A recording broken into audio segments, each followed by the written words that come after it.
know these faces. Let's talk about it. I am the historian. Welcome to the Champions Corner podcast. I'm here with my brothers, the number one player, Sean Player in the house, and Mr. Highlights, your favorite host. What else? What else he calling himself? Mr. Beard. That's my boy. I don't know. He's in the Hey, building as well. We're here. the And boss. if you kind of been enjoying the weekend like we have been, there's been a lot of phenomenal things happening with the wrestling. We have so many things to look forward to as well with TNA Bound for Glory tonight. I believe they had TNA Hall of Fame last night with Mickey James going in there. We've had Crown Jewel. We had SmackDown. We have so much to talk about. It's been a busy week in professional wrestling, so therefore we've been busy as well. So look, before you get really going here, like, subscribe, check out our podcast on all social platforms, championscornerpodcast.com. Check us out there to get the latest and greatest from us. We're here in the building. Fellas, talk to them. What's going on with you? Well, Go ahead. I can tell you this. It was best for business this weekend. That's what's best for business. I'm trying to tell you, somebody on SmackDown was in their bag, but we're going to get into it. Oh, okay. Oh, yeah. It's been a good couple of days or whatnot for WWE. So I'm happy. I'm happy about what they put out these past couple of days. So I'm ready to get into it, man. I'm doing good. I hope y'all doing good out there. Hey, it's definitely been good. Yeah, I hope the people are doing good as well. Share this with your friends, But today we're going to talk about some SmackDown Crown Jewel, and we'll see what else we have cooking for you. But fellas, y'all ready to get going with SmackDown? Yes, Let's go. Okay, so as you know, WWE is in Australia, Perth, Australia this weekend, and everything was happening there. SmackDown was there, Crown Jewel, of course, and of course, tomorrow night it's going to be Monday Night Raw there. But there's a couple of things that happened on SmackDown. Some people coming back into the scene, if you will. And I'm talking about no other first. I want to go with the MFT. The MFT. Solo's family is back in business. Now, when I seen Tama Tonga come back, I didn't know what was going on. I said, this dude got on white face paint. What is going on here?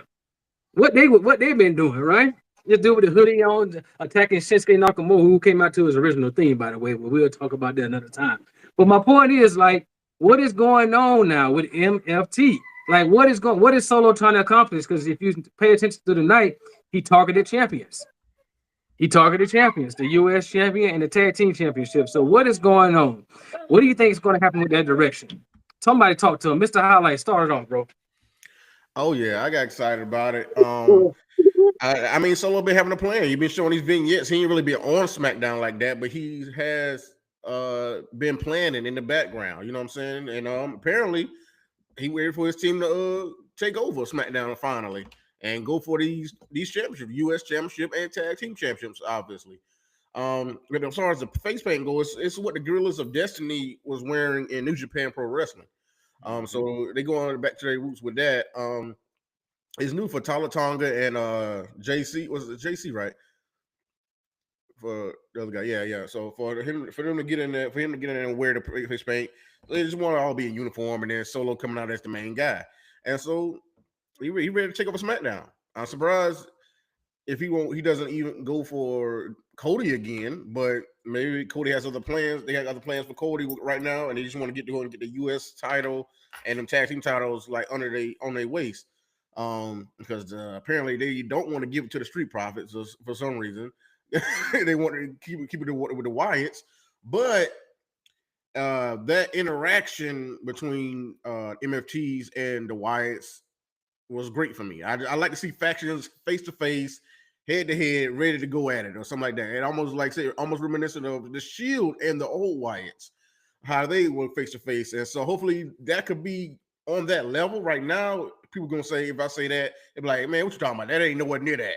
But it just started. It just happened. So maybe it could get to that level of a Shield and old Wyatts with the new Wyatt family, the Wyatt Six, and MFTs. And Solo crew could get more credibility and maybe take the tag team titles. I don't know, but because the Wyatt Six, I feel like they have been doing better since they captured the tag team titles. They have made them a little better than what they were before. So I'm excited about that. But as far as facing Sammy, we knew that was going to happen. He was talking about it for weeks on those, if you pay attention to the vignettes and whatnot, because he's upset about how he lost it and how he was kept get treated, get like pushed back. Every time he take a few steps forward, he gets pushed back. And now he says something missing. Now Tama Tonga is back. Is the family's complete, and we moving forward. We going for these championships. We got to dominate SmackDown once again. Number one player, before you go off on an iterate, one of the things you said about the Wyatts being the champions and getting those reps in now. That's what's really helping them, I think, from a wrestling perspective. They're getting those reps in. Yeah. And so that's I think that's making them gel even more so, because otherwise you just kind of it's character work, right? But now they're getting those reps in. It's definitely going to make them very pivotal, I think, in the tag team division. Mm-hmm. Yeah, man. Well said, both of you guys. But I would say this: the Profits, unfortunately, they should be headed. I could be fantasy booking myself, but they should be headed in separate directions at this point. I don't know. That's to be determined.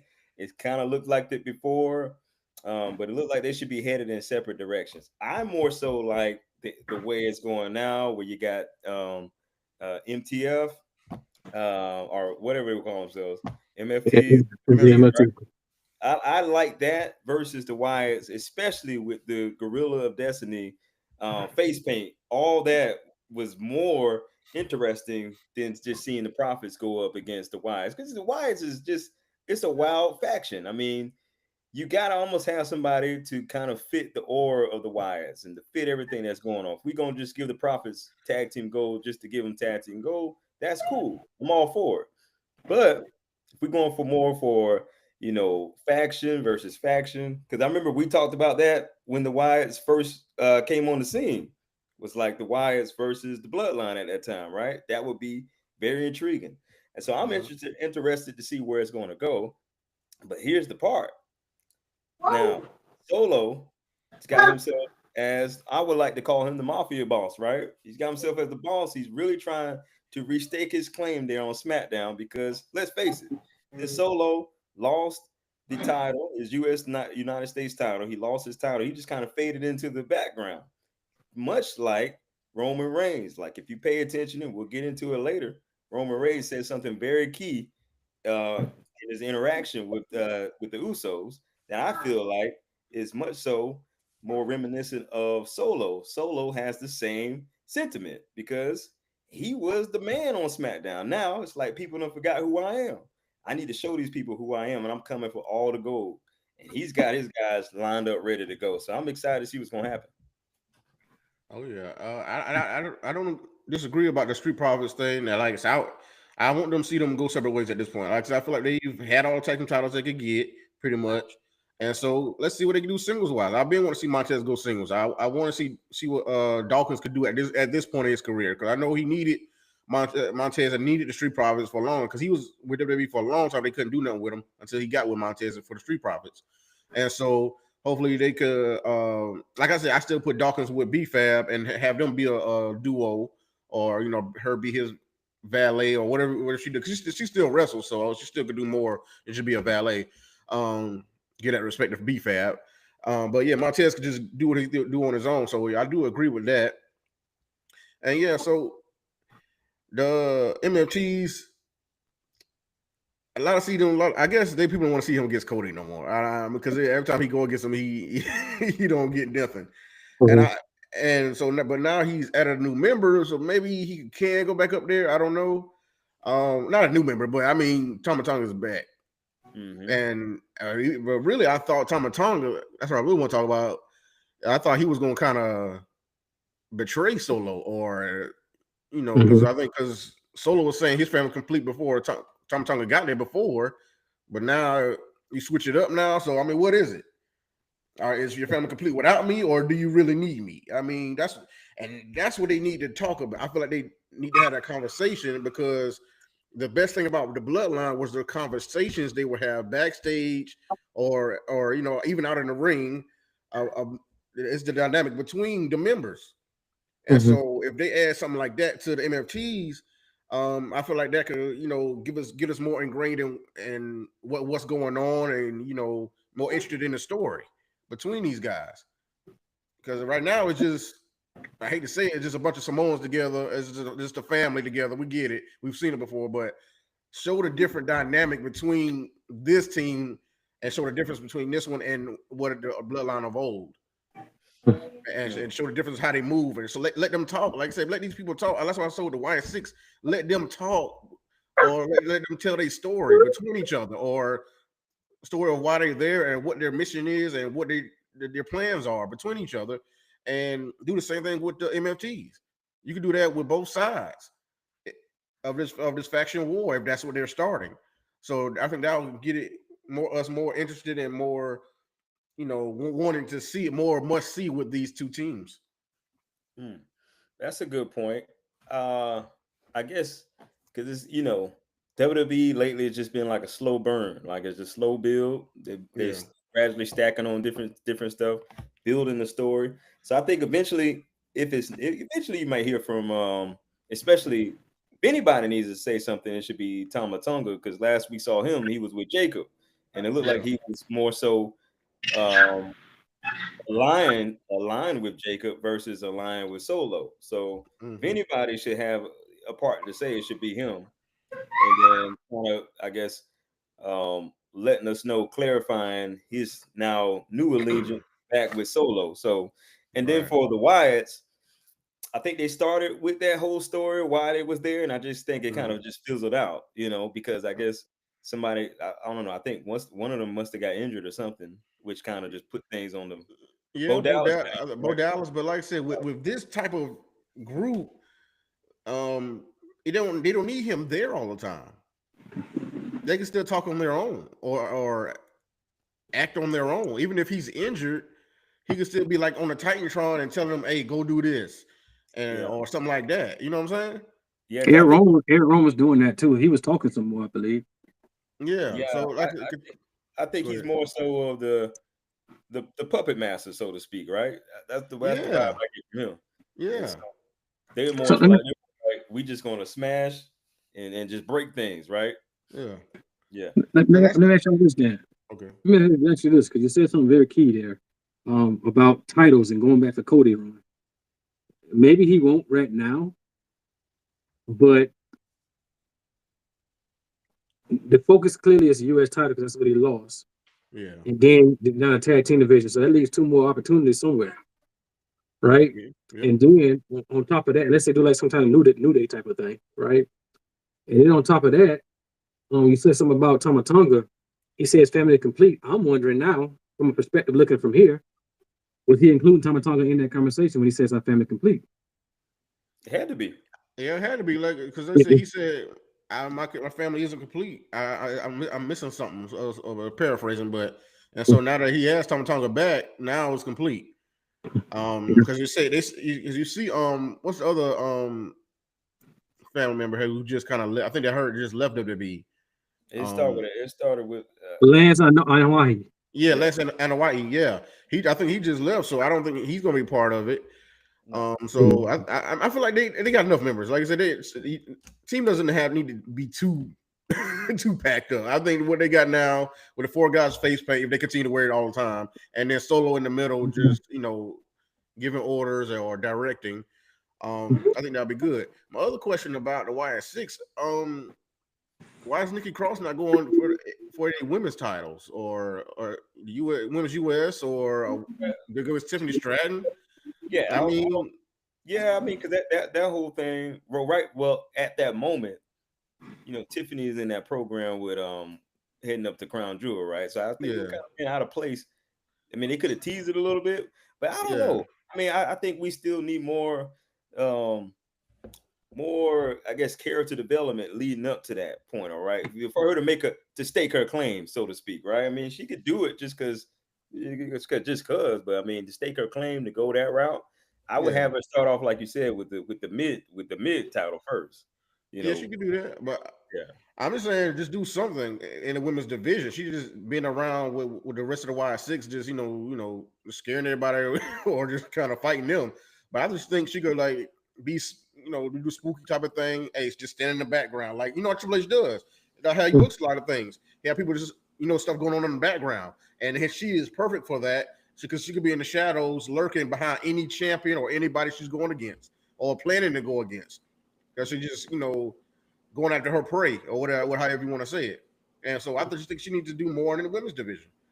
And like I said, You don't have to go fight them right off. You can just, like I said, just lurking in the background till your time is, till you're ready to attack. The time is now. Too Hey, soon, too it soon, is too for soon, too soon, her. too soon, too soon. Tony, man, it's all right. You gotta know. You gotta be with the Cowboys. You gotta know. Tony got high hopes. He got high hopes. We try to tell Tony, wasn't nothing going to change, man. They lost to the Panthers. That's what you're talking about. But look, hey, that's my team. Yes, sir. I forgot they were playing today. Hold on. Yes, sir. Wait a minute. Yes, you know you trash if you lose to the Panthers. I ain't disagreeing because Lord, we ain't doing that right now. But you know you're trash if you lose to the Panthers. Turn your Cowboy jersey in, man. No, go steal it. Turn that jersey.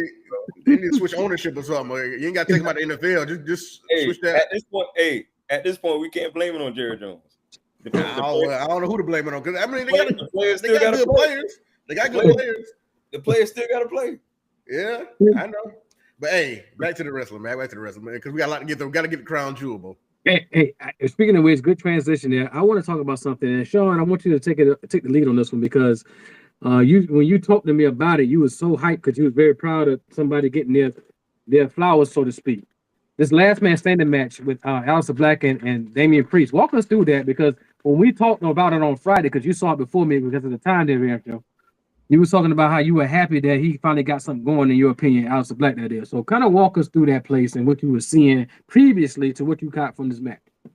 Yeah, one more thing to add on that last one. So Solo won't be going anywhere near Cody because Jacob looked like he about to had that spot. So if you get through Drew, we'll see about that. Yeah, we gotta see that.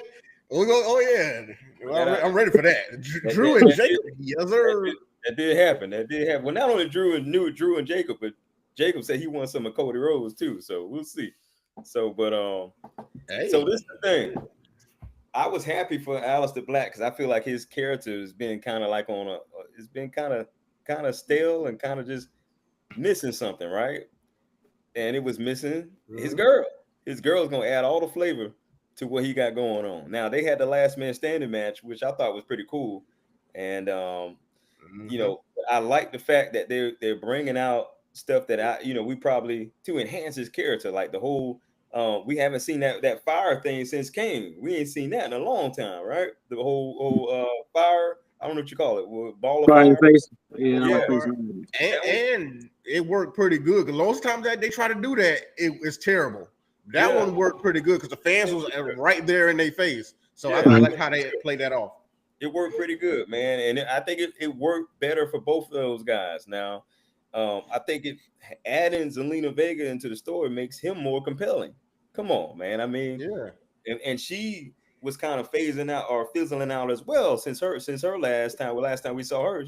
She lost United States Championship, right? So put those two together, I think is a match made in heaven. No point intended, but putting them two together on camera, I think is even better for the both of them. More so for him because I mean he's not really charismatic. He's not really, I don't really pay much attention to him. I was thinking the other day, like, wow, he's got this story going on with Damian Priest. But where is it going to go? Add her into there made it just that more compelling. And I mean, the door's wide open now, in my opinion, being that, Seth and his wife working together. I think this should just continue to trickle down. I would love to see Bianca and Montez just be a unit on television too. But I think I was really happy to see this for Aleister Black because I think it's gonna make his character more compelling, and then you can just build that whole darkness around him, bring some more people into him, have him be a leader of his faction. It would have been more ideal if him and Damian Priest was on the same side because they kind of got the same similar gothic characteristics, But I mean, maybe that's something later down the road because when you're beefing with somebody, sometimes you do become a team. So, Bronson Reed, Seth Rollins. Ron, before you go, I want to add to that. Now that you're talking about the flavors that Aleister Black may be getting now with Zelina Vega, I definitely could see him being a U.S. champ. I can definitely see him being a U.S. champ. Making that work because this match he can wrestle. He might get a shot at Cody, but I definitely don't think he's ready for that right now. My personal opinion. Let's just put it out there. Cody got his hands pretty busy right now. Got his hands So pretty busy. we got to find out with who in a minute because you know Yes. Crown Jewel's over now. It's So a we long, got to find out who. it's a long list. Yeah. So I don't know. I mean, we have to wait to see what chemistry they have on screen. Because sometimes couples don't have that same exact chemistry they have at home or whatever on screen. So hopefully they do. But we've seen what Zelina can do for somebody. I mean, look what she did with Andrade, and people was hoping. That's why people was hoping when Andrade came back to the company that they will pair them two back up. And you know, they could both be in both divisions. She just doesn't have to be like a valet, like I was saying with B-Fab and Dawkins if they teamed them up. She could just be wrestling also. So this could help Alistair and Zelina. Kind of came out of nowhere a little bit, but for us knowing that they're together in real life, they're their husband and wife in real life, it's a good sight to see. Like just for most people that know. It was a good surprise. It was a good surprise. And I think Alistair can go after Cody because I'm just going off of their history in AEW, and so that history right there is is going to draw people who watch both brands, and so I think they could build something off of that, and they could probably speak on that because you know Cody likes to go meta a lot and say, "Oh, when we met in this time or whatever," because that's what he did with Drew before. Like last time we fought, I beat you, and then so. They could do almost the same type of thing with him and Aleister Black. And so, like I said, I feel like Cody needs challengers. Yeah, hopefully we get Jacob in there, or like I said, if Drew wins and beats Jacob next week, we'll see what happens. So those are two competitors right there that make it go after Cody, but Aleister Black can be in that conversation also, I believe.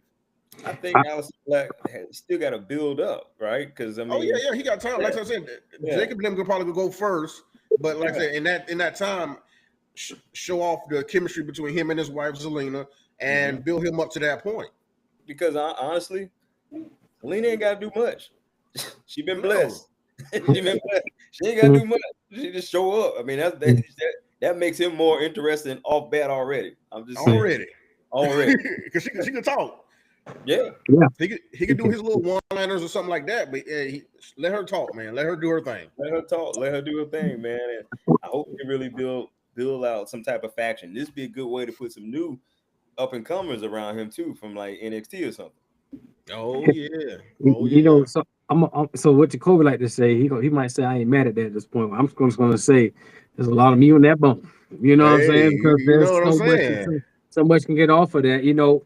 But you know, with saying that though, I don't think what happened Friday between Aleister Black and Damian Priest is over though.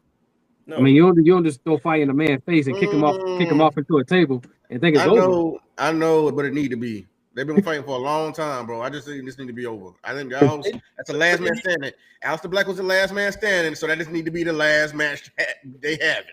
They need at least one more at a they need one more. They could bring back the casket match, but then we bury people's careers. I mean, I get it, but maybe just out of 3 falls or something. You can't blow the man up. They do need one more match on Trump to close it out. Damian Priest have been losing a lot, and if you just go in this to lose one more, especially with Aleister with Zelina now, you know he ain't losing. Yeah, I don't see Damian Priest go ahead and move on to something else, bro. You lost this feud. You lost this one. It's take the L and move on. He got his eyes. Probably got his eyebrows burnt off too. Hey, I'm just saying. I feel like they fought enough, but I mean, we'll see.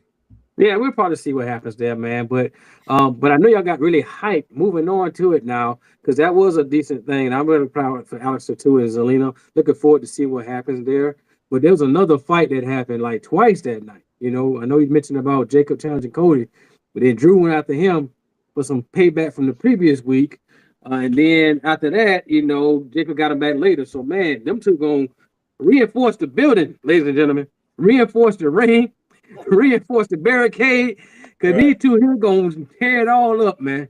Yep. Hey, make sure you have referees on standby. I mean, like right there outside the ring because somebody going to get knocked out. Security better be extra beefy this time because somebody going to get them hands. You understand what I'm saying? Jacob Fatu versus Drew McIntyre. Man, in my opinion, I don't think it's gonna be a finish. I think they're gonna beat up everybody and keep going at each other. That's how the show gonna go on, probably, if it's the main event. And that's interesting. Like I said, they can fight at Saturday night's main event. Whatever show is coming up next, they can fight on that. And if they don't finish it, if they don't, have an ending right here on the next SmackDown, that's like I said, that's a match I want to continue seeing right there. Let them go two or three times. I'll be good with that. What I would do with them before you go, player, this is what I would do. It's y'all like say booking yourself into a corner, fantasy booking. Man, I had them start like you do your opening segment on SmackDown. You had one of them walk into the ring, get ready for the match, and the other one start attacking them. And they start attacking them, they break it up. Next thing you know, they fighting in the back on another scene. Next thing you know, they're in the crowd fighting. Like they ain't even got to the ring. They ain't even got to the match. They just fighting all over the whole show. And let that thing really build in. Let people really get into. Who did that? Who did that recently? Was that Seth and Finn Balor a couple years ago who was doing that? Like they kept fighting every time they showed. They kept fighting. That was recent. That was Drew McIntyre and Punk, right? Yeah, you know what? It was them too. I want to say Seth did it with somebody. It was like I know Damian Priest. I thought Damian Priest and Drew, something like that. Yeah, but I'm talking about like throughout the whole night though. Like they just fighting. You know what I'm saying? Yeah. I mean, Rusev and Sheamus did it, but but they wasn't the whole night. But you know what I'm saying? Something like that, because to really kind of get them going to put the people more into that. Like, man, let's get it. You know what I'm saying? Let's really get it. You know, and that's how I would book it probably, and then kind of grab that interest. And to your point, Ron, get them at Saturday night's main event. You know, after this weekend, that'd be like 2 weix or something. So, go ahead, Sean. Seth and Big Bronson Reed did that kind of thing too one time, didn't they? They had some good. They had a good rivalry. Yeah, I know Braun Strowman and him did too though, because they ended up having. Bronson was get it in with everybody. Yeah. I can't wait to talk about that because I definitely got a question for both of y'all when we get down there. I bet I'm about to lay down some gospel, like the Ross, lay down some of that gospel. Well, let's go ahead and get through this SmackDown. I'm trying to get the crown jewel. You know what? I'm calling the audible. We gonna talk about it. We all excited to see Jacob and Drew go ahead next week. Let's go on the crown jewel, ladies and gentlemen. Let's talk about that opening Australian street fight. It could have been a street fight, just a street fight, but I get it. You know, look, a lot of things happen in there, and just like any bloodline story or anything like that, the matches are the matches, but it's what happens right after the match that has everybody talking. Yeah. Whether it's somebody getting taken out, whether it's something like we just saw, it's always what happens afterwards, because that's the continuation of the story. John Player, my good brother, number one player. Go ahead and talk to the people, because I know you got something you want to say. I know you always talk about OTC this, OTC that. I'm very curious to see. Tell the people what you want to say about this. Turn my mic up, put me in the audience, but listen, we gotta stop and just honor our tribal chief. I mean, you know what? And the reason I say that is because you'll like this, Crump. You'll like this. See, I'm come bringing gifts just for you today because I haven't seen you in a minute. You'll like this. We have to honor our tribal chief, because just like Cena, we won't miss the tribal chief until he's gone. We gotta honor this man. This man is doing classic work right now. I was a little late to the party, I must admit, but man, is he not doing wonderful work right now? Now, Bronson Reed definitely put his name in the hat for some real high contention when it comes to getting some gold around him. Because listen, a lot of times we always talk about who they've been talking about. Braun Breaker is going to be the future. He's going to be the future. He's going to be the future. He's going to be the future. And I had to put the brakes on that, because it's always the person you least expect that's really going to be the future. And Big Bronson Reed made it known, like, hey, I'm a contender too. He is the only. It's been two people that's beaten our tribal chief in the last 5 years? Is that the stat? Yeah. I mean, other than Cody, Cody. 101. Yeah, One-on-one. That is. 101. That is. Yeah. 101. Yes. 101. What a way to make a name for himself. And our tribal chief, he told them boys, he told them on Raw, listen, I don't need you guys' help. He told them. And like he said on at Crown Jewel in Perth, this thing only works one way. And we all know what one way he's talking about. We know what he's talking about. But it was kind of weird, because I really didn't think they needed to be out there that long. They came out there and got their offense, did what they did. They could have left. Things were looking up for the tribal chief. But I think this was big night for Bronson Reed. I'm talking about Braun Strowman because Paul Heyman said what he said on on social media about him. Oh, okay. But, yeah, he buried him, man. You saw that? It was crazy. Oh no, I didn't see that one. I gotta check it out. Yeah, it was crazy. It's crazy. But big night for the tribal thief.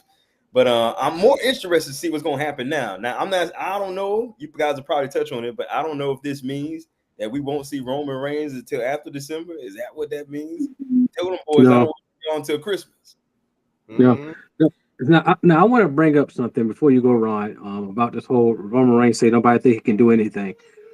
In all truthfulness, though, yeah, he's won some matches. Of course, he tagged with Jay at SummerSlam and won. He beat Bronson Reed at Clash in Paris. But let's not forget, he was the one that did get pinned at WrestleMania. Not in one-on-one, but he got pinned. And we know what happened because Paul Heyman, what happened with that.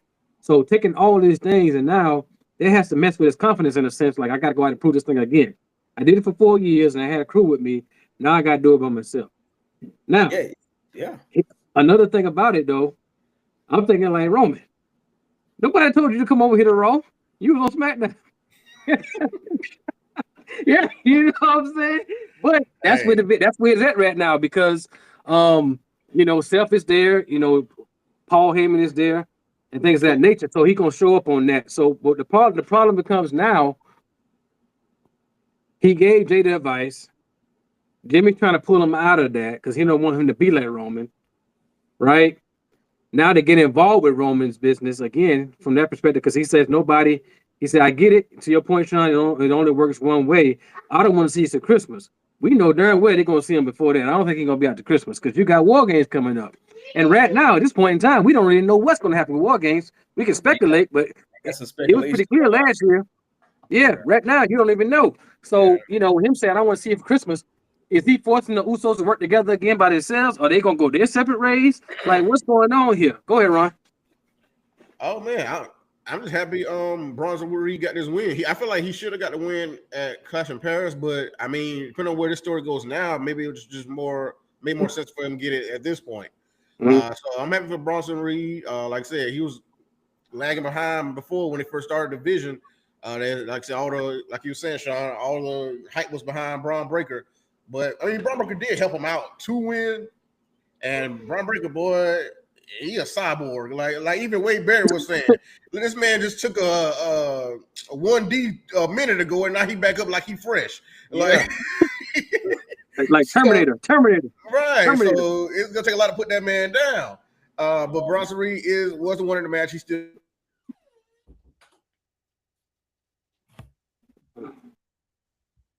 It's all good, ladies and gentlemen. Yes, it is like that, man. Sean, so does Bronson Reed, is he a main eventer now? Well, he was already a main eventer, honestly. I mean, had he not gone down, had he not got hurt last year at War Games, no telling what the ceiling would have been like for him. In my mind, he was already. We got you back, RC. Oh yeah, okay, yeah. You back on, bro. Right. Oh yeah. But like I said, yeah, he's saying you're gonna see him at Thanksgiving, like I was saying. But so and then after that, Jey Uso said, "I'm out." Mm-hmm. So what does that mean for real? That doesn't mean Jimmy need to stay out of my way for a while. Because he said Roman gonna do what he want to do anyway. So I'm gonna do what I want to do. And right now I want to go after this World Heavyweight Championship, and I don't need you holding me back from what I want to do. But my question to Jay will be this though: who's holding you back, Jay? I think you are, and let me tell you why. Let me tell you why. Because he said. Now remember this. Now, Jay told Jimmy, "I need your help." He did to fight division. Yeah, right. So Jimmy came over. He's been there every step of the way, doing what he does, and that's not. And then we know Jay would do the same thing for Jimmy. Now Roman tells Jay, "Hey, you've been doing this for a while. Screw everybody else. You go get what you want, right? Go get what's yours." Okay. Now, right. And he said that, and then he's like, "Hey, but he keeps saying we ain't helping LA Knight, we ain't helping CM Punk, yada, kick him in the face, this and the other." But they both ran out there to help Roman on Saturday. Did he need to do that? No. Roman told him not to do it. Yeah, yep. but so Jay is in a conflict with himself. Like, should I do this? let me put it like this so the fans can understand: either yeet or no yeet. You know what I'm saying? So what you gonna do? Either you want to be the party dude, or you want to get serious about this and go and be the main event, Jey Uso. You know what I'm saying? So, Yeah. what do you want to do now? Like, which one is it? Like, which one do you want to do? You want to be world champion again, or do you want to continue to help your family? Right. Because I mean, contrary to popular belief, you guys said this on the last show, like, and we saw it in Unreal. The boy was it put the rocket on his back. It had a high trajectory for him to do his thing, but he got hyped, he got winded, and he had a little stumble at that what was it on Raw where he went to go for the he jumped over the rope, kind of fell short, he kind of botched it up. Mhm. The pressure, he got a chance to feel the pressure is what I'm saying. So Jey wants to get back to that level because he had a chance to feel it, taste it, feel what it feels like to be champion. He wants that feeling back. And Roman said it best to Jimmy. Jimmy, you can't understand what your brother going through because you ain't crossed that barrier. So you don't know what your brother going through. And your boy Jey Uso is finally understanding. He got there on the first time off of pure hype and his skills, but just overall being over with the crowd, this time is going to take a whole lot more for him to get there and keep it this time around. So maybe that's the pressure Jay's under. Maybe that's what he's going through. Yeah, and I want to also add, I saw a quote for him one time, and this could be fan made, but what I heard him say was that when he became the world champion at WrestleMania, his work ethic did go down some. You working to get something, and then you get it. It's like, but you somehow yourself as a champion, and this is not a knock on him, but we know about wrestlers and watching this for a long time. You have to work even harder to keep it. So your work ethic can't stop. You have to go higher. Now, here's the thing. We also know in history of wrestling that your second title reign sometimes outweighs the first. Right. You got the celebration for the first one, but that second one was really where you kind of make who you are, your identity, right? It's like, man, and we've seen it numerous of times. In some cases, the first one did for a lot of people, but it happens like way, So this is a time for Jey. Now, but here's the situation though. Here's the situation. If I'm long term booking this thing, let's just say up to WrestleMania of next year, we got Cody just had his match with Seth, right? Which we're gonna get into later. But then you got probably gonna get one more out of Punk and Seth because they gotta have their rubber match. Probably said a nice main event. I was telling RC that earlier. Maybe that's what's gonna happen November 1st. We don't know. But who else is after that? Who else is for Seth to fight? It has to be Roman. I mean, he got 3 contenders right now. Yeah. But I'm saying, like, at a WrestleMania perspective, if he fighting at WrestleMania next year, I would think Roman versus Seth for the world title is the match. Now, where does Jey fit in that? Right. And then that might come. They might come to head in around the Rumble time. Mm-hmm. Because they will fight for that fighting to get there, and then so that might come head to head right there. So we'll see what happens between that time. But hey, they write that Bloodline book, chapter 12. Yeah, right. But yeah, Seth got 3 contenders, right? At least 3 contenders, or maybe more. Because LA Knight's got a good case to be in there.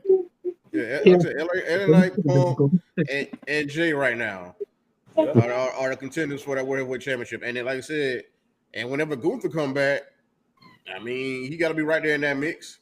He might go right back to the picture, right? I mean, but this further put more drama for Jey Uso, Jimmy, and Roman. So, now does this mean that Roman's like, man, I'm done with you guys, and let me bring in some new members from the family? What I don't know who else because bringing in right now.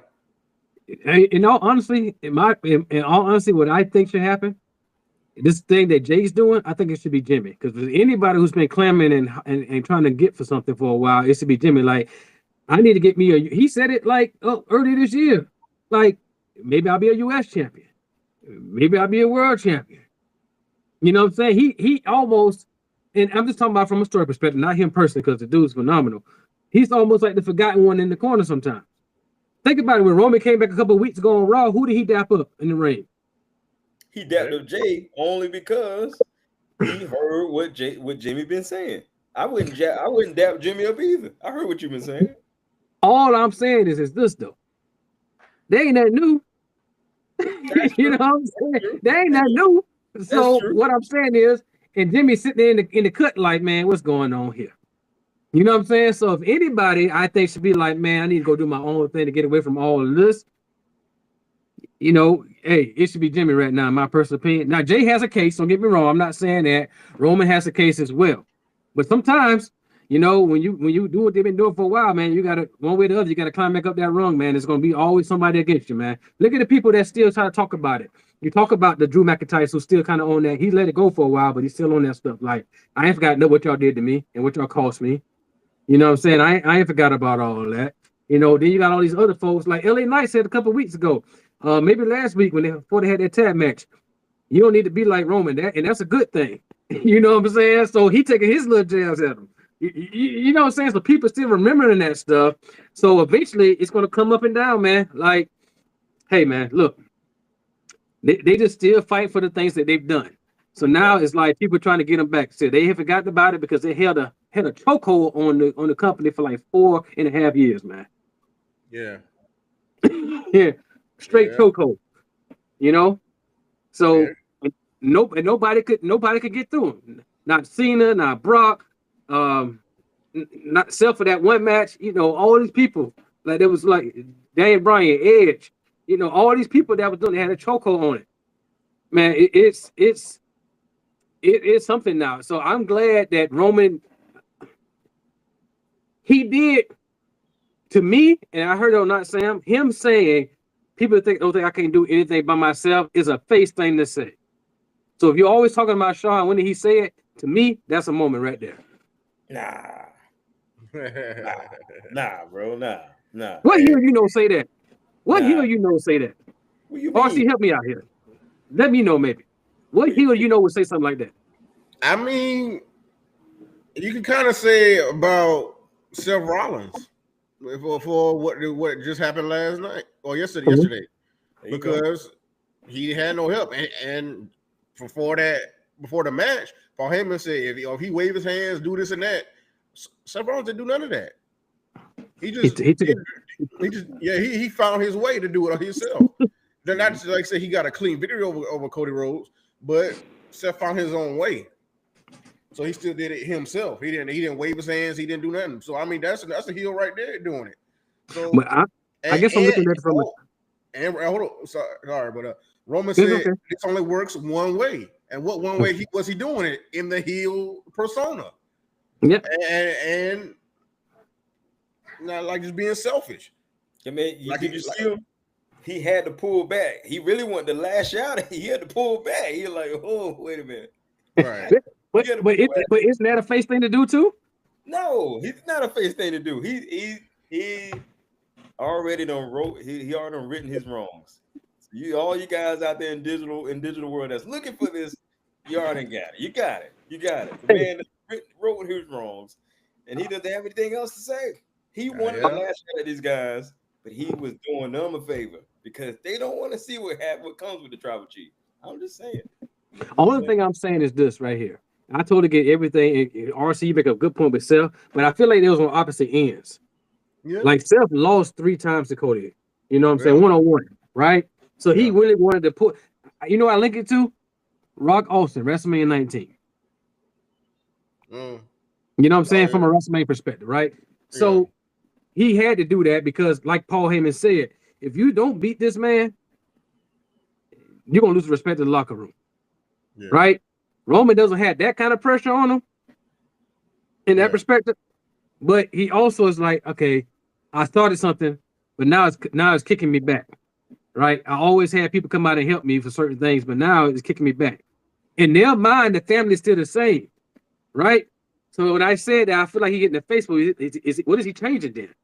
You know, this man just had. You talk about comparing Seth Rollins and Cody to The Rock and Austin at 19. This man just experienced losing. I mean, he held the title for 1,300 days. Okay. Yeah. So that's where he's coming off of. He was the man for all these. You could compare to Seth Rollins all you want, but Seth Rollins is just like peanuts compared to what this guy is talking about. He held the company in the palm of his hand.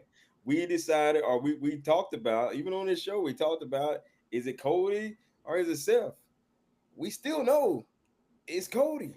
And then it's Roman. It's Roman, and then it's Cody. Seth Rollins is still the fiddle to both of them. He's just an interchangeable piece to this whole story because he's got so much history, especially with Roman Reigns and Cody. So if none of that existed, your boy would just probably be just like a regular guy, just a really charismatic guy that's have a long list of accolades and accomplishments, but is never really the number one guy. And so that's what Roman Reigns is dealing with. He held the spot down for years. He's talking about that. But I know we kind of skipping ahead to this match with Cody and Seth Rollins, but we go to it. Might as well because we already it's the end of time. But I just wanted to speak on him, what he said after the match. He said, I was great, and I'm not just as great as my generation, I'm the greatest of all time. I don't know. So is that leading to a match with Roman? Because he said he's the greatest of all time. But guess who else saying they're the greatest of all time? Who everybody says it? It's John Cena. So will he face? Is he gonna be the one to face John Cena on his last match, or in these match coming up? The last 4 dates that John Cena has, and will he face Roman Reigns at WrestleMania, like Lonnie was alluding to earlier? Talking about these are two guys who say they're the best, the greatest of all time right now. You talking about Seth saying, is he gonna be the one to face Cena one of these matches? That's what you're saying? Yeah, because that's what I'm going off of what Seth said after the match, saying, "Oh, I'm not just the greatest of my generation, I'm the greatest of all time." And so you got some dispute in that because two other guys are really saying that right now. In Roman Reigns and John Cena. And so you got to go head to head with both of them. The professor made a good point. Shout out to the professor. He made a great point on one of these shows. He said, just like how I've been saying, was so proud of you, Professor. I was so proud of you. Now, this is what he said. He said, if you're going to be the bookie for the night, are you putting Seth Rollins marquee or you putting Roman Reigns marquee? You put Roman Reigns marquee all day long at the top. You know what's gonna come with that. Did you see the fans that night? Yeah, Rollins got the whole fans singing his song, but it's much more. And Bubba Ray Dudley said this too. He says one thing to like somebody, but it's another thing to love somebody.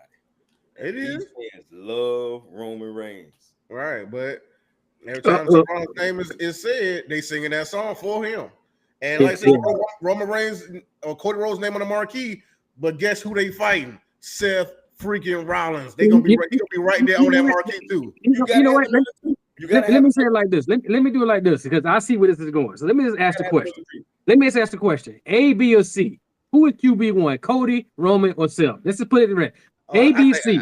I say it's Cody, but I'm just saying it's going. In wrestling, there's more than one name on the marquee. That's all I'm saying. Yeah. No, we saying we get that. We gotta have a number two. You can't just fight yourself. I know. I'm just saying. Y'all talking the marquee. Somebody else gotta be on that thing. Answer the question. Come on, Sean. Who's QB1, Sean? Roman Reigns, hands down. It's Cody Rhodes. It's Cody Rhodes, baby. So nobody picks Seth. Nobody picks Seth this night. No, I'm just saying. Seth is not number one. And we talking about you said we're skipping to talk about the match, man. I thought Cody had that, especially with the crossroads off the top rope. Bro, that should have been it. Yeah, I thought I was telling Sean about that match. I told him I after Raw I picked Cody to win, and I was telling Zakia, I was like, you know what? If Cody beats Seth, what can happen is that they can alter Seth's character, and what they can do is they could be maybe like give him like a Joker look or something like that. We got a comment? What happened? I saw both of y'all face. You talking about your 49ers, bro. You talking about your 49ers. Oh, it went to 49. I'm gonna show it for him. I told you this was gonna happen. Who said that? Tampa Bay beat the 49ers. Somebody said that. Yeah, about your 49ers. Hey, look at man. We'll talk about that later. Look, we'll talk about that later. It's all right. We'll talk about that later. The game ain't over yet. But I hear what you're saying, bro. I thought we all know going into this, Seth Rollins had to win this match because if he didn't win this match, the gates of hell was going to open up for this guy. He was going to lose the respect of the locker room. He was going to lose the vision, and he was going to lose Paul Heyman all at the same time. But I said, like this last episode, it just would have been more interesting if he did lose. It still could be interesting because he, like I said, he got a lot of contenders. Now that he's done with this match, but I just said it would have been more interesting if he did lose to Cody and the interactions he would have had with the rest of the division and the locker room. And so, I thought after the match we was gonna get the old school. The ref happened to look up at the replay, and then they was gonna restart the match. That's what I was thinking. I mean, you have a couple times, but they pick and choose when they want to do that. I just think. Go ahead, Crump. I'm sorry. I want to add something, but I go ahead and wait till you finish. Go ahead. No, I was just saying the ref didn't get fully knocked out, so he was just kind of, trying to get himself together, and then Seth hit him with the watch like real quick, and then did the 2 stomps. So I don't know. I don't think they really needed to do all that. And these refs need to get in the gym. Yeah, I remember Kevin Owens said, "I want a referee who's not going to fall from the first gust of wind." I remember he said that, man. He barely touched him. That man about to go out the ring like the Royal Rumble. But what I'm saying is too real quick. Yeah. The match was good, and Seth won, and congratulations to him. But the thing for me is this, man. When Paul Heyman said in the back, when he's talking about waving his hands and not coming out to help him and things like that, and it was like, what happens if Seth doesn't win? I said, I think we both know the answer to that. Man, we just gonna get a beast. We just gonna get a beast. I thought Brock was gonna come out. I don't think it was any need for him to come out at Crown Jewel. I don't think that would have been any need to. Maybe like a Raw or something like that. I don't think it's in it because you got to say something for Raw, right? So I don't think that's a need of him to come out, but he did say it. So why did they keep alluding to it? It's not the first time to keep. Why did Cody bring it up? You know what I'm saying? All these different things is coming up. So something's there. We got to keep tuning in to find out. But I want to ask this real quick because I'm going to go back real quick. What do you think about what would you give the match between Cody and Seth? What grade would you give that? Oh man, best one yet or no? I still don't think it's better. I think the Hell in a Cell is still the best one because of the story, it showing the injury and seeing Cody fight through that and come back to win. I said it's always going to be the better story. But this one is up there, man. Like I said, I'll probably give it an A- because, like I said, the moves they were doing, they've never really done before.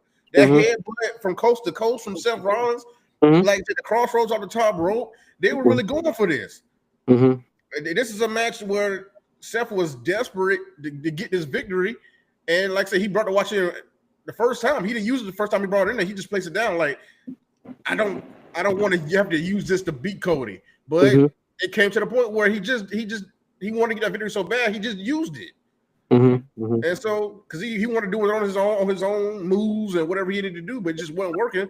So he just, I gotta do what I gotta do. I just can't go back there with a loss, especially with Bronson Reed beating Roman Reigns early in the night. He can't come back as the leader of this faction with a loss, a full loss. He couldn't do it, so he just kept the watch right there in case he needed it. He definitely needed it. I want to let the digital audience know it's a reason why I didn't ask about the Roman and Bronson Reed match. There's a reason why I asked for a grade on that. Specifically, I want to talk about this Cody and Seth because these are 2 top dogs in the industry, and let's see if their chemistry still went well. That's why I asked that particular question, just in case anybody's wondering. We're not grading that match. We're just talking about that particular one because that was a masterpiece. 2 of the best, champion versus champion. Seth finally got the win. Of course, as Sean alluded to in the text message, Seth showed Cody what time it was when he hit him with the watch. So we have the men's Crown Jewel champion, Seth freaking Rollins. Rollins. Yeah, Cena retiring, Tony. Yeah. Cena's retiring. He got 4 more dates. So 4 more dates. Cena's retiring. Yes, sir. So since we're talking about that, I want to go back down to the women's Crown Jewel match because one particular, Stephanie Valkyria is the Crown Jewel Women's Champion. Very emotional for her. But I also want to talk about the fact that Tiffany Stratton lost her first match of the year. That was surprising to me, boy. When Professor told me that last episode, I was like, "What?" I Yeah, was like, "She lost all year." I was like, "Hey, yeah. man, it's So about that time then." yeah, and on top of that, she's still champion, obviously, and she's the longest Oh yeah, reigning WWE Women's Champion. since they got the So new belt. Okay, yeah. yeah, so since they got to know, yep. So right now you have those two factors in there right now. So I mean I thought it was a fair match. It was the shortest match of the night. I thought it was a fair match. You know, Stephanie getting in there, getting those reps in with people, especially a young woman like that.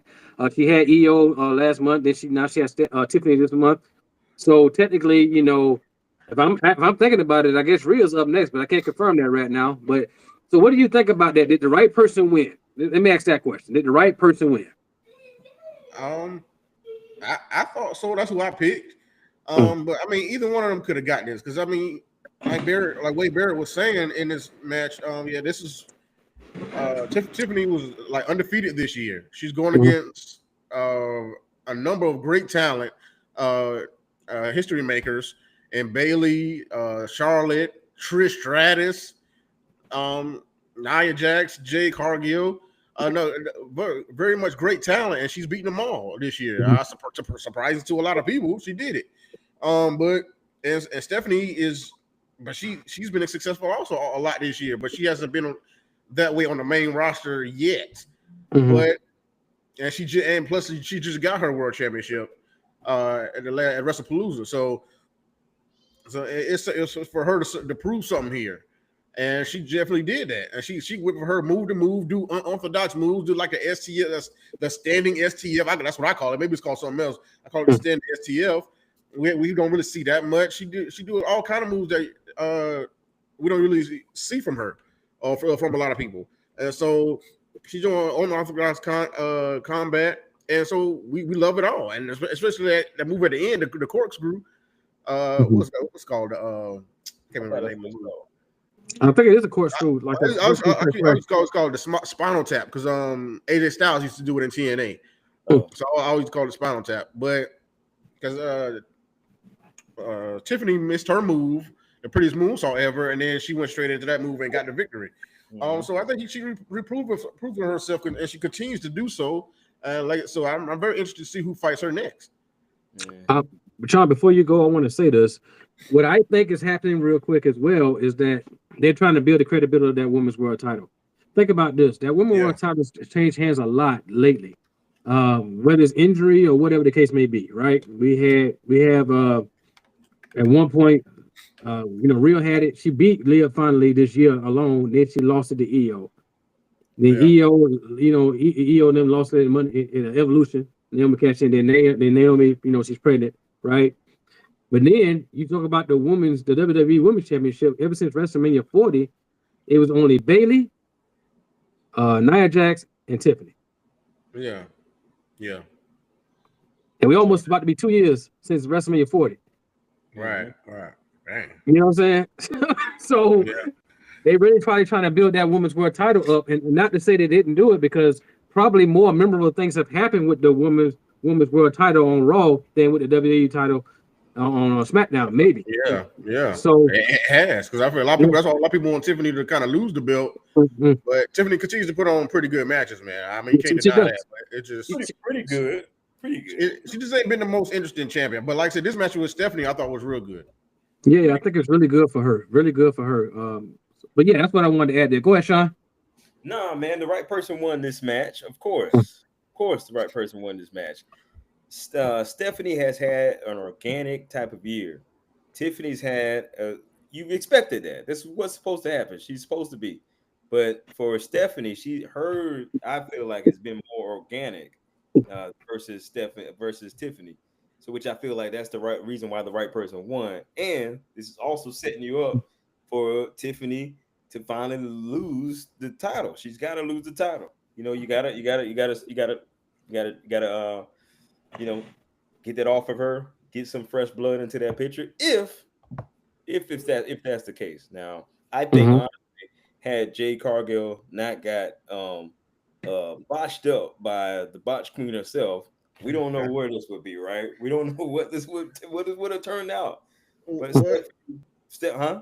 Well, Jay does deserve another one-on-one with Tiffany because Nia Jax ruined the first one, and Nia Jax got pinned in the triple threat. So I feel like Jay does deserve another one-on-one match with Tiffany Stratton. My point exactly. And but I think it was a good match overall. Stephanie could really wrestle. She was doing a lot of technical stuff out there. I was like, man, because you don't really like, sometimes you kind of gloss over that stuff. Especially in WWE, we don't really get a lot of, but they was putting on like a really good technical exchange in the beginning of that match. Was really good. But I like overall where the trajectory of Stephanie. She's, her English is getting better. No fault to her. She's from another, no fault to her. But she's getting better. You can tell she's getting more comfortable out there on the microphone. She's kind of relaxed a little bit. I think she's going to be a great champion. Now, to your point, Lonnie, yeah, man, I didn't think about it until you said it, because the women's world title has had injuries around that one, to where they had to change it and put it on a new person. So it really haven't had a stable champion. So you're right. Yeah, because it really hasn't been a stable champion. I mean, have Liv Morgan did not go down, we'd probably still be talking about Liv right now. Yeah. Had old girl at Big Jim not been Big Jim, we probably still be talking about that. talking about Naomi. You know what I mean? You probably still been talking about her. So, but I'm enjoying it, man. Hats off to the women's division, man. They're really got some really great champions right now. Let me tell you about y'all something real quick, man. She went and bought us some barbecue, and now she's sitting here flossing her teeth like she's ate the whole thing. Lord, she back here. They got us flossing.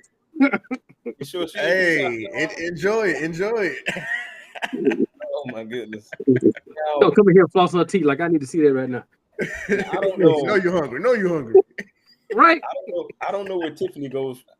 I don't know who's next for Tiffany, because I mean, I say Jade or Bianca. Jade get her rematch, or Bianca come back and get her match that she deserves. So Jay should get it, because when me and Sean, this is going to give you a backstory real quick. When me and Sean went to SmackDown a couple weeks ago, RC, for those digital fans, when we went to the parking lot garage, Jay walked out, but she had a towel over her head. So we don't really know how bad that cut was, because we haven't seen her since. Oh yeah, well yeah, no, I saw the cut online. It looked bad. It looked like meat was coming out. I was like, George, geez. So I know she's trying to staple that up and heal from that. So yeah, she had a towel over here walking to the garage, man. So but this is FYI. So, but I think she should get the next one. I think they do deserve one more match, one-on-one, regardless of who the outcome is, because I just feel like the SummerSlam match again, it was just too. There was no general, so nobody was really pulling it. Nobody was really leading it, right? Maybe they was leading it from the back. If you're not a general in the ring, of course they called it from the back, right? So, so I think now that Jade really showed out in that triple threat. I really think she did well. So I think a good one-on-one match would be there. If not, at this point right now, because I feel like they keep just plugging Nia Jax in there with Tiffany. That's what I feel like they keep doing. So at this particular point in time, I don't know. Maybe do a tournament to see who get the next title shot. I guess that'd be the fair thing to do at this point. Because I mean, Julia came out last week. They had tag matches past week with that, but I don't know if they're going to do Julia and Tiffany. They could, but I don't see that lasting long. Probably one and done, honestly. But that was kind of a mess what they did on SmackDown, though. It's like they're trying to recruit her, but then once Tiffany started beating up the other girl, Julia just swung on Stephanie. They're trying to recruit Stephanie. That is, I'm saying, my bad. So I don't know. That would seem like just a mess and just a setup for the tag match they had last SmackDown. But I don't know where that's gonna go for real. Well, they could continue that from NXT, I guess, right? They continue that from NXT with Stephanie and Julia. Yeah. Man, I think if it's not Jade or Nia, I think Chelsea Green really has a case to be in that picture too. Oh yeah, she's always entertaining. She always could be in that spot, like I said. And she has Alba Fire and what's her name? Pepper Nippin's on the show. Pepper Nippin, yeah. She got them by her side, so that she can always be built up to do anything. Like I said, anything they ask Chelsea Green to do, she does great at. So I think they could squeeze her in that spot, no problem. But like I said, I feel like she could be built up anywhere on the card. Because she was just the United States champion. So she has some credibility. Yeah, I think that'll be good too. Maybe just do a tournament, I guess, or a fatal 4-way or something like that to get the next title shot or something like that. Tiffany, I just think one of the things Tiffany, she is doing great matches. I just think she just needs a steady few with one person for now, for a Tiffany couple of months at least. Tiffany You know, works better, in my opinion, as a heel. I feel that same way about Jade Cargill, but like both of them are just Yeah, they probably better off being heels. yeah, probably so yeah. because people like them, but like you said, they don't go crazy for them like that. Hmm. So Now and that, Tiffany always get that pop when that Tiffany time song come on though. And she I got the mean, little yeah, hip hop. She got the little hip hop beat going. You know. That's yeah, also yeah, an yeah. She get the initial pop, but I mean, it doesn't. It's not a long lasting. You know, like we really here with you. Yeah. So Yeah, it goes back to what Sean said. They love you or they like you, right? So, yeah, yeah, you know, and I think Tony Blatcher, I said this on the show before. Um, it doesn't matter how much they like you. Now, this is from a original Four Horsemen, right? It yeah. doesn't matter how much they like you. If you're not putting butts in seats, you ain't getting pushed. You know what I'm saying? mm, But you know, hey, to end that point, I do think Stephanie winning was the best thing. Sean, you're like this. I think that was best for business. So yeah. yeah, but moving on, um, we had Rhea and Io versus the Kabuki Warriors. Sean, talk about it, man. Talk about it. What they call themselves? Rio. Yeah, That's what they Rio. call Rio. Yeah. Well, I'm about sick of this Rio love action. Well, I'm about sick of. I had enough. I had enough of this mess, man. Get back to beefing. That's what I want to see. Get back to beefing. I'm tired of the feel like I'm watching one of those. My cousin, he loves Japanese movies. Feel like I'm watching one of them where the lips are moving like this. Oh Lord, You don't know, do you that. wait for the sub. I was sick of this. Get back to beefing. That's where the money is. I need Real to get back and get focused. We need Real back as champion. That's what we need. Get out of this whole drama action got going on. We need Nah, Real he back in the time. We need her back in the title picture, man. And you know, it was a good match. It was a good match. man. Wrong. Go put the Intercontinental title in. I don't want to see Rhea in the world title picture right now.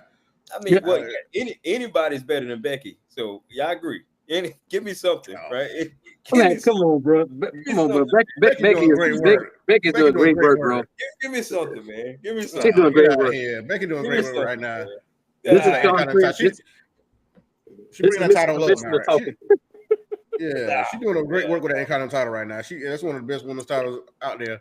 Depending on what TV you watching. I mean, I Well, mean, Because she about to fight AJ too, so that's really gonna be interesting. They about to rev that up. I feel like because Crown yeah. Jewel is over. I feel like they start revving this up with Becky and AJ.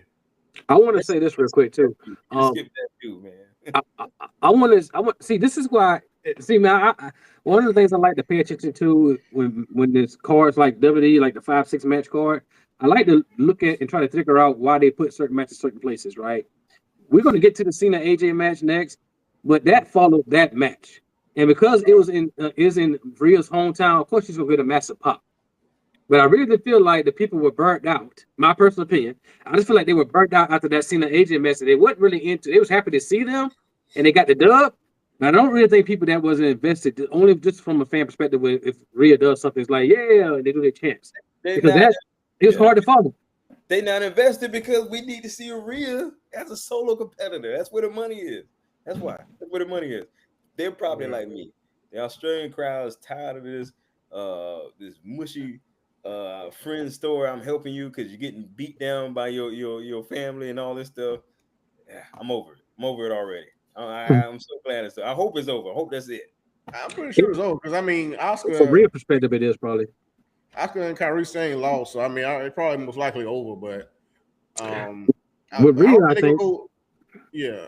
So I mean I just don't know where it's gonna go because like I said, we're building up to War Games, so it might not be over. They might have a team versus team like that. Rhea, EO, and find two or three other people. Kyrie, she need to ask why she got slapped on Raw. We need to address that. No, she got slapped. I mean, we'll see. Like I said, they're gonna continue the story up to War Games, I believe. Man, I just feel like they always put Rhea and EO in these War Game matches, though. Like I think they need somebody else in there right now. They've been in every one for the main roster, I believe, whether against each other or with each other. You know, I just feel like it's probably gonna happen though, because that's probably where the money is, and I get it. But give somebody. I don't know, man. Do something different with it. I think this year, because I know a lot of people talking about they want the traditional. I think if I'm not mistaken, correct me if I'm wrong, fellas. I think both of you want to see the traditional comeback, 5-on-5. Yeah. Yeah. Absolutely. So, Absolutely. But it's probably so not coming back. So it might I not. mean, I mean, because they just did that on NXT. NXT, yeah, showdown, yeah. So, NXT how it's versus supposed to be TNA. done. That's how it's supposed to be done. But I say this. Be on the lookout for some call-ups probably to join that women's Survivor Series. I got a name that's probably gonna be go in ahead, that. say, go ahead, say. I got Lash Legend. She probably gonna be right up in there, bro. But she got Jada Parker right now. She got to handle business with her. So, Oh They yeah. gonna But handle I that. mean, And they after got they that, got but they got time to a little bit of time to War Games. So yeah, she probably get done with Last Legend. What done with Jada? I mean, I hate how they're making Jada look on. She didn't need to be winning more matches, but that's just my preference. yeah, Either way, yeah. either way. Hey, so overall, do you think Rhea's going to move on from this picture though? Because Oscar didn't Not, get pinned, so obviously Io and not right Oscar still now. going to go at it. Yeah, not right now. Yeah, they should have one-on-one with Oscar at Saturday Night's Main Event or a Raw, or whatever they do. But it's going to continue for a little bit longer, like I said, until War Games. yep. But yeah, I think also that Rhea's already challenged Stephanie. He said, "I'm coming for you," and Stephanie said, Yeah, "I'll be ready." And that's the match right, people want to see. They've been waiting to see it. right. And then after that, Yeah. it's going to be built up to Royal Rumble time. Mm-hmm. Did you see that Seth when he got done? I mean that he mouthed that his Becky coming for that gold, and that's probably what you're saying that she might lose to AJ Lee. AJ Lee, yeah. Mm-hmm. I mean, it definitely be a good match between Becky and Stephanie Vaquera. Heck yeah, I would definitely love to see that. Mm-hmm. I The mean, possibilities are endless on that one, man. yeah, they got a lot on Raw right now. I mean, SmackDown, they got some decent people on SmackDown too, but it's just they ended up bit off of Tiffany because Tiffany done pretty much beat everybody. But like I said, Jay got to get her rematch, and then like I said, Bianca ain't been there, so you wait for Bianca. But other than that, Well, hold on, small commercial break real quick. Tony, what's that score looking like now? Anyway, Y'all up 2 touchdowns look like. Niners.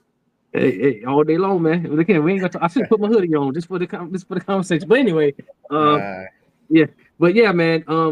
But we'll see what happens. I think that was more of a transition match. For Io to have somebody to have her back while she's fighting emotionally to her friends and things like that. So you probably get another Io versus Kairi Sane match or something like that, 1-on-1 on Raw, something like that, and kind of build it from there and see what happens. I think Rhea's going to move on to something else. There was some good emotion in that match, though. Yeah. Then like I said, Rhea had to have a match in Australia. I mean, come on. Yeah.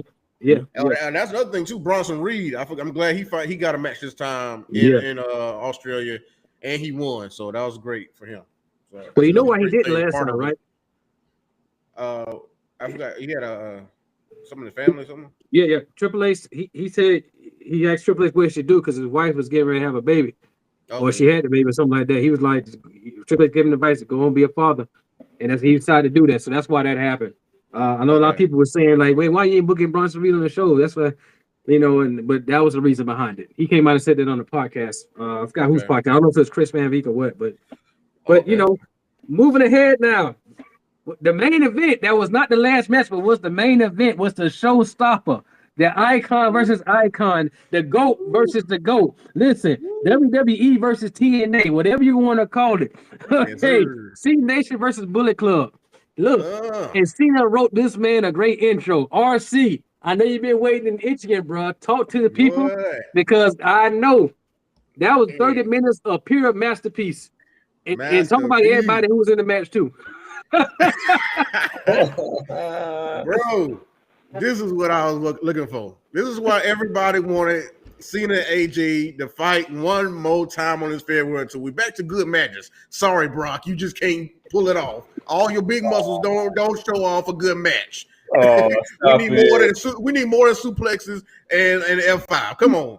Anyway, I don't want to taint this greatness right here, because like your guy Triple H said, this is a love letter to wrestling. This is why we love wrestling right here. You had a freaking sea of yellow shirts out there. It was like everybody in the crowd had yellow shirts. like John Cena, waiting for that man to show up and come out and do his thing and show off for the crowd for his farewell tour, which is the last time we're going to see him. Man. But AJ came out first with greatness in his old TNA gear.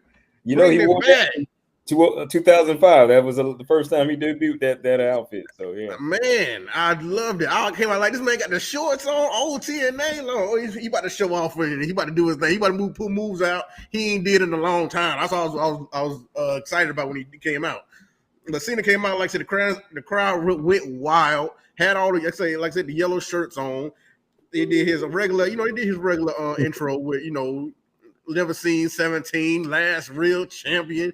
Gracing y'all with his presence with one final time, John Cena, boy. But this man showed the utmost class for his opponent in AJ Styles. Gave what's her name? What's the girl name? Y'all know? The announcer? Alicia Taylor. Yeah, Alicia Taylor. Yeah, gave Alicia his the little paper. Everybody was saying thank you, Cena, but Cena wanted to quiet him down, and so give this great introduction for AJ Styles. Mentioned TNA, total Mr. Total Nonstop Action. Mentioned the Bullet Club, saying he the boss and everything from there, and it's saying he the face that runs the place. Mr. Phenomenal AJ Styles. So that was just a moment. Hold up. You missed a key point there, bro. He said he also going to see if he can beat up John Cena one more time. Oh, I don't like saying that. I don't like saying that part. It was good. That was good, though. It was good, but like you said, it was Mr. TNA versus Mr. WWE. Finally clashing for the final time, and boy, they show off for the people. Because they both went through both of their histories. A lot of people focusing on John Cena and all the moves he did from his opponents, but you look at AJ Styles' move he did from Christopher Daniels, Samoa Joe, Kazarian, Shawn Michaels, all his old opponents also. And so it was very beautiful. And the most beautiful part of it when John Cena did the Bray Wyatt, did the Sister Abigail, and then the crowd right on cue did show the lights and had the fireflies going out and seeing everybody, the whole world's in his hands. I was like, Lord, this crowd is right on here on point.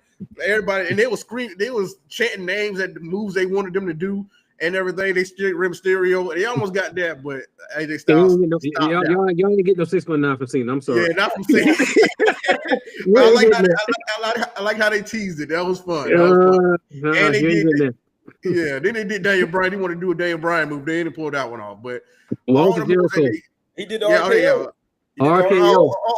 The DD, the Randy Orton DDT. Like I said, the RKO, the Skull Crusher finale from Miz. Yeah. Everything, man. The choke from AJ was trying to do the Final Knuckle Shuffle, do the You Can't See Me, but then John Cena did it with the choke from the Undertaker. Perfection, man. This is what we watch wrestling for. Like people say, oh, they just did everybody moves. Anybody can do that. I'm like, man, they can't put it together like this. I don't care what you're talking about, Bo. I don't care. You can try to down this all you want to, but this was it. Match of the night. Like I said, a love letter to wrestling. This is what people want to see between these guys. And for him to do the tombstone as the last move, he did attitude adjustment, but the tombstone for the kind of the last move to beat it, because Undertaker also had 100 wins, right? He got 107. 107.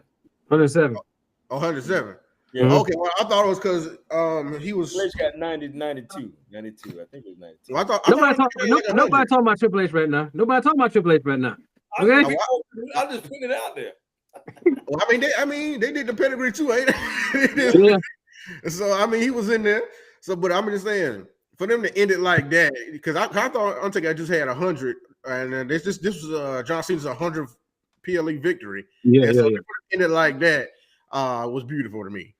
But everything about this was fun. I'm gonna go and watch this like several more times because it was just a fun match. And like they were Barrett and Cole was, and it's like playing WWE2K25. You give everybody, you give your person everybody's finisher. But this is what people want to see, man. A great match, and like I said, I'll watch it over and over again.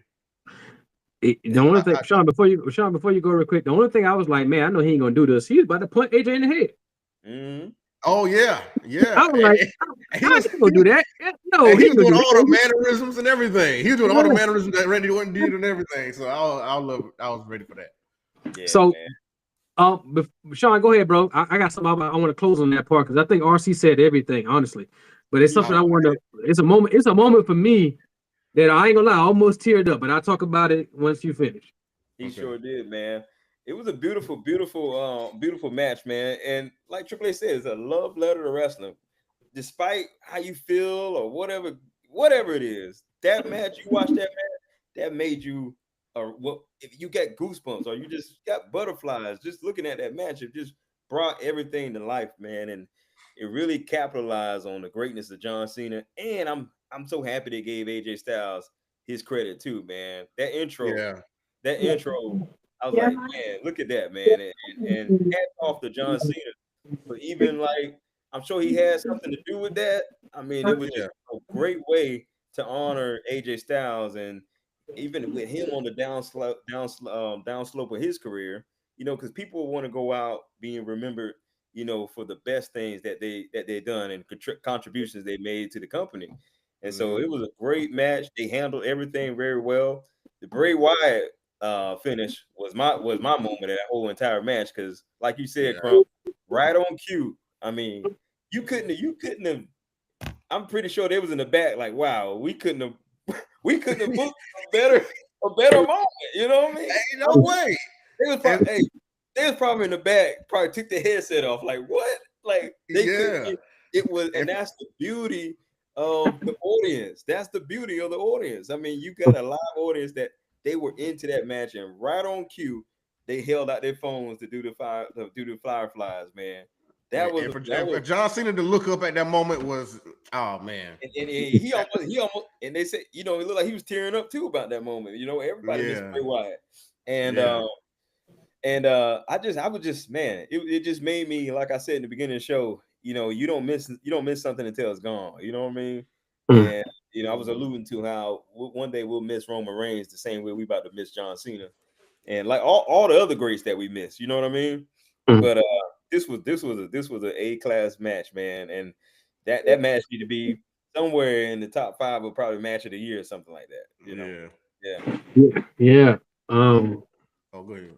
Go ahead, Crump. Go ahead. No, go ahead, man. Now, I just want to mention those back and forth submissions that they were doing, and back and forth, and going through all the submissions, and I love that. That's one of my favorite parts. Also, I just want to mention that part. Yeah, I was like, man, is John gonna do the ankle lock? I was hoping he'd do the ankle lock. That's what I'm waiting on. That's what I'm waiting on. He probably put that on Brock though. He didn't make sense to put that on Brock.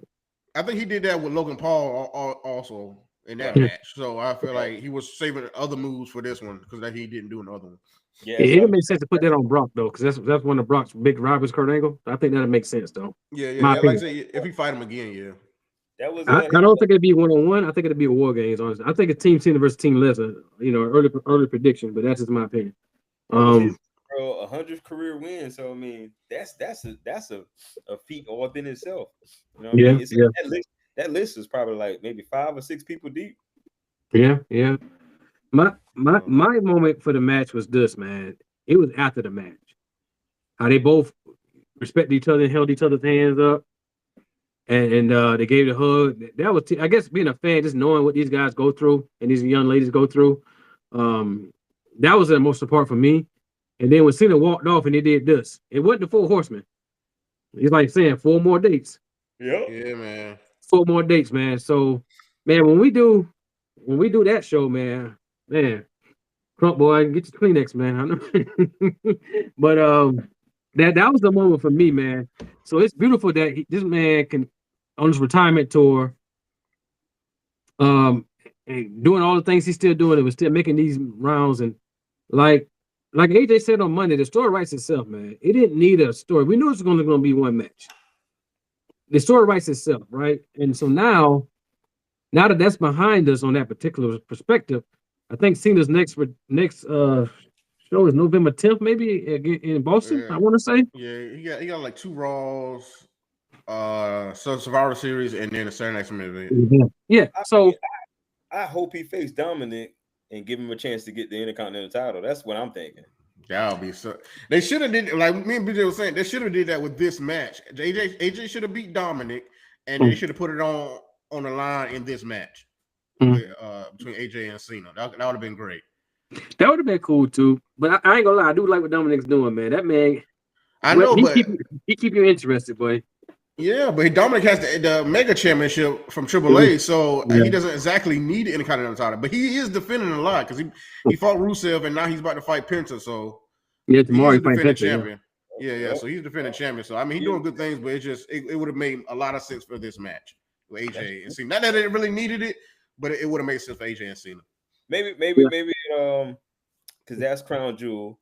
Maybe a moment like that where Cena becomes a Grand Slam champion. Maybe they want that for a particular place. Maybe if it was to happen, I don't know. Yeah, I mean, out of those 4 dates, one of those 4 dates, I think the next match is in Boston, so it's hometown. I know he's from West Newbury, but I mean, that's right around the road from my understanding. So that's and then he's gonna be in Madison Square Garden. Yeah, and then he goes into Survivor Series, which is in San Diego, which is where I think we're down them from. And then Saturday night's main event in Washington D.C. So he has some pretty big cities. He got four big cities in the country he got coming up. So they can set it up like Cena could win it in his hometown in Boston, and then go to San Diego, and Dominic could win it back. That's true. Yeah, they can do that. I mean, might as well. If it's set up like that, the dates are set up like that in those cities. Yeah. Mm-hmm. So it just makes me wonder, man. Like on the next show we come on, man, we'll never. When we get past October and we get past that night's main event, we'll probably know more about what's going to happen at War Games. Because right now, you got an idea. You think it might be division and things like that, but we don't know, man. So it's going to be very interesting, man. But look, man, very phenomenal match, very phenomenal event. I think overall it was from what I'm saying. I didn't get to see WrestlePalooza, but it was probably better than WrestlePalooza from what I can gather from it. And so for that, very good thing. I kind of watched some of what some people were saying online, things like nature. People were very emotionally tied in that Cena and AJ match, and also what Seth did after the match. How Seth was not cocky at all. Just want to say he wasn't cocky at all. But and those chants in Australia, man, it was just they couldn't even talk on the post show. But but what I'm saying is that whatever that is. I said a bad word. I guess so. But final thoughts on the event, brothers. I thought it was way better than WrestlePalooza. This is the type of show that they were advertising right here, and I feel like ESPN should give them a way better score than they did at WrestlePalooza. Which I mean that was well deserved for WrestlePalooza, but this one should get it should be more up there. Like I say, if you keep on shows like this and putting on matches like we saw here, because like I said, I think everybody stepped up their game for this show. And so if they can consistently put on shows like this, that $30 might be worth it. I don't know, but this one was. I feel like this one was good. Yeah. Sean. Great show, great night for wrestling, man. It's just shows like that, man, that just make you like a child again. You know what I'm saying? Just remembering, just having those feelings, man, and that's what it's all about, man. I was really, really glad that it was a good night. The overseas crowds are just always. I want to be in one of those at least one time, just kind of just feel that. You know what I mean? But yeah.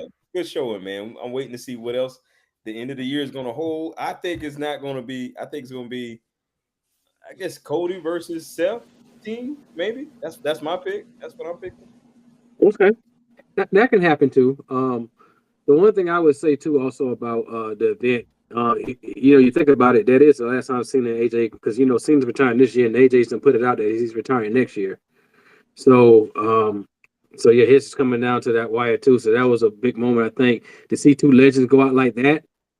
Oh my goodness, man, it was awesome. But I think it was a great show, and we do have to see what else happens starting tomorrow. You know how WWE is. Oh, Crown Jewel's behind us. On to the next. You know what I'm saying? So I'm sure we're gonna be building up to Saturday night's main event because we're only like 2.5 weeks away from it. So so in November 1st, I think they're doing a combo. That Friday SmackDown and then Utah, then that the first is Saturday night's main event. So again, I'm thinking it's going to be Punk and Seth. They plan to finish that off. That's what I'm thinking, but I don't know again, like I said. But yeah, one more thing I want to say before we talk about moving on, just kind of plugging TNA about. Specifically, I want to talk about just the Hardys and the Dudleys there, because that's WWE born and raised, if you will. I just also think, one of the things that Cena said, we still got some big things. He said it a while ago. We still got some big things ahead for you. So I'm still thinking some big moments are going to happen. So although we're enjoying these moments like this, I still think there's some big things that are going to happen in these 4 dates.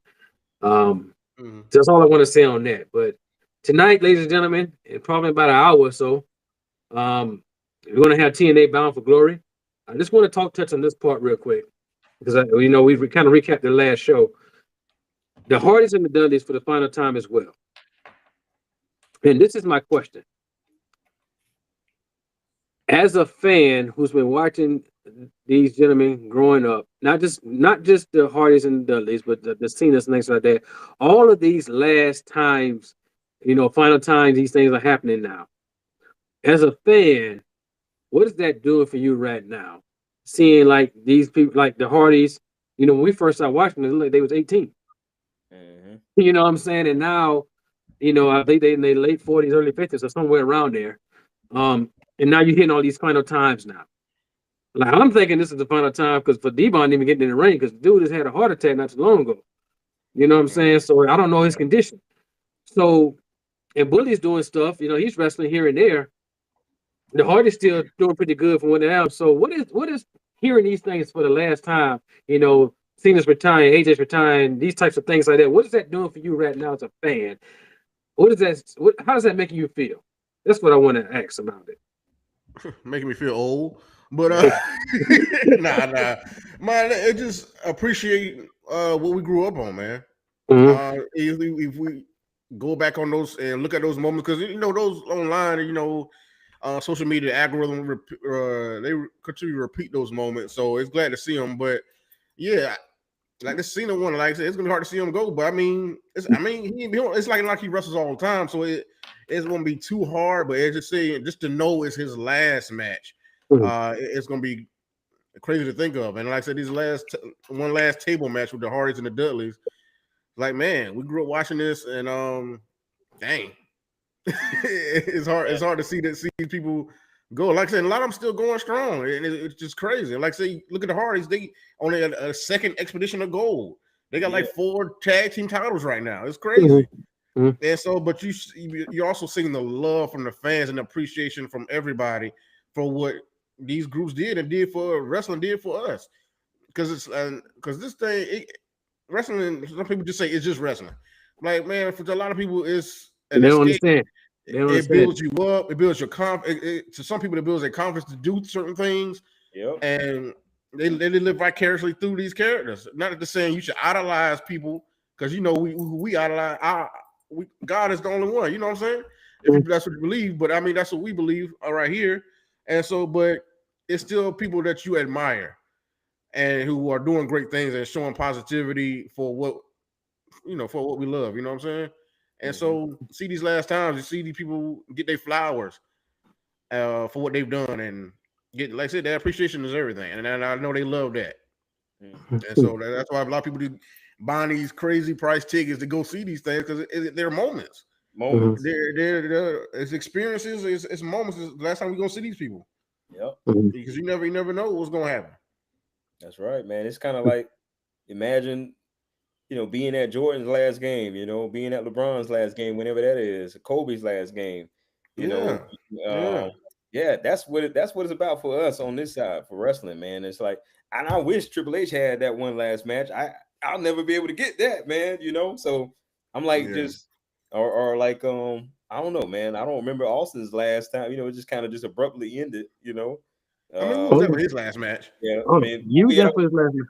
Rocking, that was rocking. Kevin Owens. We was there for that one. But I don't know. Can we call that a match? I mean, that was kind of like it was a match. That's his last match. Hey! Don't try to downplay my. Hey, don't try to downplay my boy. Don't downplay our moment. We was there for that one. Don't try to do that.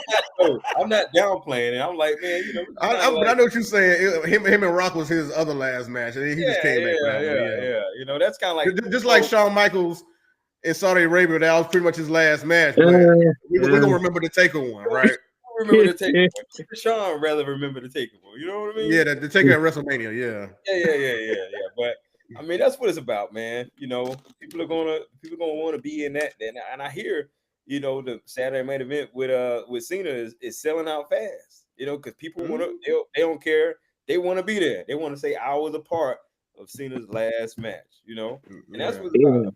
It's a big moment in time, and just hearing this as a fan, it takes you back. Like, man, I remember, you know, like you said, Crump, like wrestling for me gave me my first take at personal speaking in front of people, you know, because we practiced that, you know what I'm saying? And I mean, yeah, wrestling has done a lot.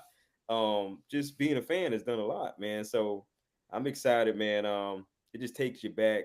We used to play these games, we used to, you know, be doing these moves and different things like that. So hearing the Hardy Boys and the Dudleys having a last match just takes me back, man. So, you know, interested to see what's happening.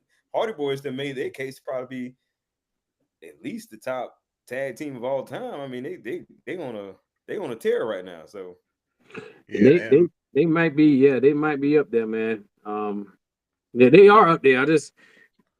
They are up there. Yeah. Tag teams. Matt Hardy said that. Yeah, tag teams are just so, sometimes it's so, because there's so many great tag teams in the history of wrestling. Sometimes it's so difficult to put that in. Like, if you ask anybody, it's hard enough sometimes to list your top 5 single wrestlers, but when you say tag team, you really got to chew on that and think about it. Yeah, you know what I'm saying? You really do, because most people might say the Hardys or the Dudleys or Edge and Christian or the New Day or the Road Warriors, or you know what I'm saying? Or if you want to talk about you want to talk about you know, I ain't gonna say the Von Erichs was a tag team. That was a family function. The Freebirds is kind of like a, you know, it's so much. You know what I'm saying? The Hart Foundation, the Rockers. And look, you know, and then you go down. You talk about Demolition, and then you go down. You talk about what's name's dang, I can't think of it right now. But it's okay. Strike Force, Rick Martel, and all that stuff. So, you know, but nonetheless, point being that it was in Tito Santana. That's what I want to say. But what I'm saying is, it's so hard sometimes. But right now, the Hardy Boys are the only team from back then I think that's going strong right now together right now. The only thing, like I said, circumstantial, they did not get the AEW tag team titles when they were there because of circumstances that happened with Jeff. But I'm very happy, which leads me to my champions moment. Yeah. I recently heard Jeff say in a promo with the Dudleys on TNA that he's giving his life either reborn or a first time. I couldn't remember that part, but he's a believer in Jesus. So if you know his story, like a lot of us in a lot of different parts of our life, there's always an up and down, up and down, up and down. Mm-hmm. But I want to give a shout out to Jeff Hardy. This champion moment goes to you. If you ever get to hear this, I hope you do. Congratulations on that. That's to be the greatest thing, man. That's the greatest thing. And that you're coming out of these things and he's giving you a chance to do everything now that you're doing. You know, he didn't let you go away in it. So I think that's a cool thing. And hopefully that'll be inspiration to anybody who might be struggling with anything. Mm-hmm. You know, you still can recover. There you go. I agree, man. That's a good moment, man. Jeff. I mean, we know Jeff done been through it all, man, and you know, kind of see him being in a stable place, just give anybody kind of some hope. Mm-hmm. Yeah, man. But man, final thoughts, brothers. So I'm gonna eat some of this barbecue my wife threw in my face. You gonna watch them Niners. Oh yeah, hey! Shout out to my Panthers though, for sure. Sorry, Tony, but yeah. You know the Cowboys. You know the Cowboys suck now. Nah. But he was saying something. He was saying a bit last 25 years. I don't hold the candle to when we was growing up. Wrestling in our day wasn't about money. Now all sports are all about money. That's true. That is true. Right now, they focusing on that a lot right now. Everybody is going up. NBA is going up. I don't ever heard about the NFL, but I know the NBA is going up on their stuff too. NFL went up. Yeah. Oh, they did. Yeah. Mm-hmm. Yeah, but as far as like I said, what was the show yesterday? Crown Jewel. Yeah, Crown Jewel. That great show in Perth. So I'm happy that WWE is, like I said, give us what they promised now. Hopefully they can, like I said, they continue with it. and I'm hoping something big happens at Bound for Glory tonight. I want Trick Williams to win against Max Santana, but I just see Max Santana winning this. Max Santana, I think, gonna win. Yeah, I just see him winning this. It'll make sense. So I mean, we'll see about that.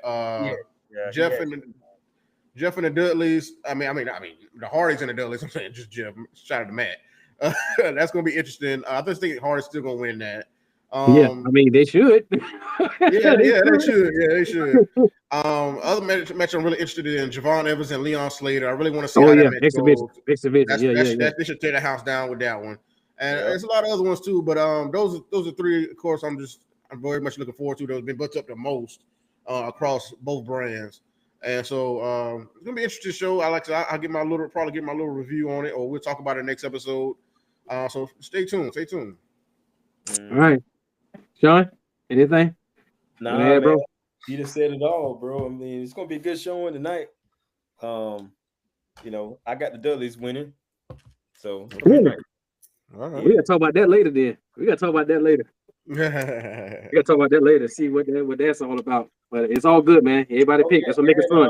I got Santina winning because Conan was in his video package, so so that should be pretty good. Who's the oldest wrestlers y'all remember watching?